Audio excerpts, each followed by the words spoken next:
You're listening to Fish Grow Plants, a podcast all about practicing and sharing the love of aquaponics, hosted by Logan Schoolcraft. Hello and welcome to Fish Grow Plants. In today's episode, we're discussing the aquaponic process of construction, specifically tools and hardware that'll help you get your system up and running. Sometimes I wonder if I'm the only one with that distantly related ant-type relative who insists upon all her kitchenwares matching. You know, the plates, the bowls, and the cups all have the same pattern, come from the same company, etc. Wow, it does look nice, but man, does keeping all that stuff the same get old to anyone else but me? I can laugh, sorta, because when I was a teenager, that's how I thought about tools. In my head, I was going to have the same tool brand, like Craftsman, and fill up my toolbox with the same brand. You know, keep the look and have all the functionality as well.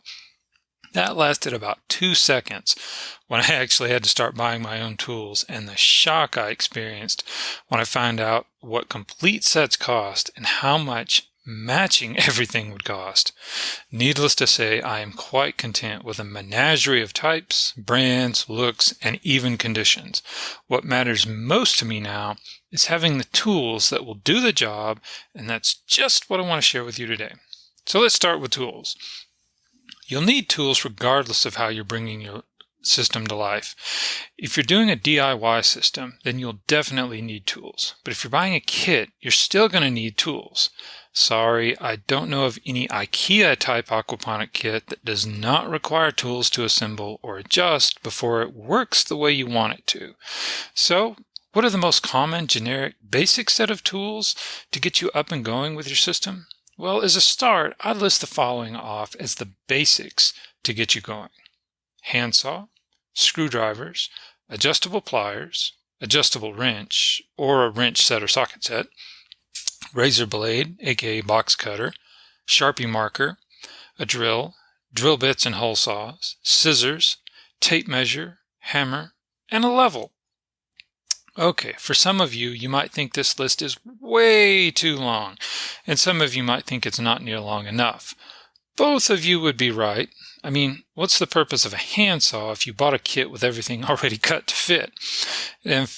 And where's the circular saw listed for those of you who are doing your own DIY system? All valid points.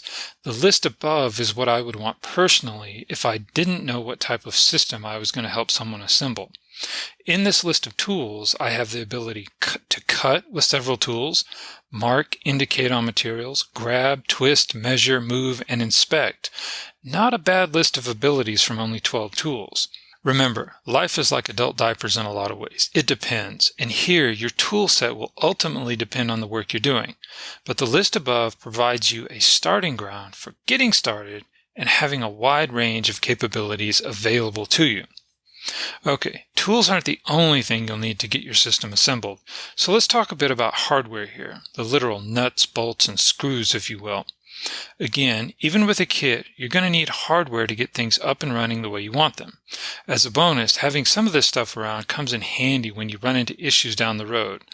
For a basic hardware kit, or list, I would suggest the following: Teflon tape, or pipe sealant, screws, nylon cord, caulk, sealant, paint, tubing and pipe, buckets, mesh and shade cloth, tape, Velcro or cable ties, hose clamps, and a vise type clamp. This short list of materials will allow you to hold, secure, protect, contain, and restrain a wide variety of things. In my head, it allows you to get your plumbing assembled, adjust and secure minor attachments, and fix tiny leaks or water-related issues.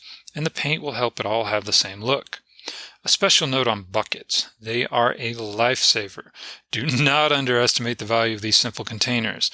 They can hold overflow water, provide a temporary fish tank, help move bulky materials, and even provide a place to sit when you forget to bring a chair. Probably my most valuable hardware item, unless I use it as a tool.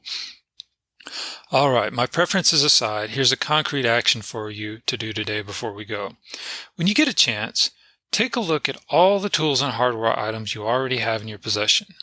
Check any place you might keep them: the house, the car, the garage, or the friend's house who last borrowed them. Tally up what you have. My guess is you won't have everything, but you probably have at least a few of the critical ones. If you have them all or most of them, celebrate. If you only have one or two, start looking around for ways to get them. Like I mentioned, the condition, shape, and color of the parts and pieces don't really matter. What matters is how well it does its job. So, if you can find a used screwdriver in good shape, take it. If you have to buy a roll of Velcro, great. Just start making progress on these short lists so you'll know you have at least the basics covered when you start to get your system up and running. If you start now and you only do 2 or 3 a week, you'll have everything you need in no time. And constructing or assembling your aquaponics system will be a lot easier. Happy aquaponicking. This has been another episode of Fish Grow Plants, the podcast all about practicing and sharing the love of aquaponics, hosted by Logan Schoolcraft.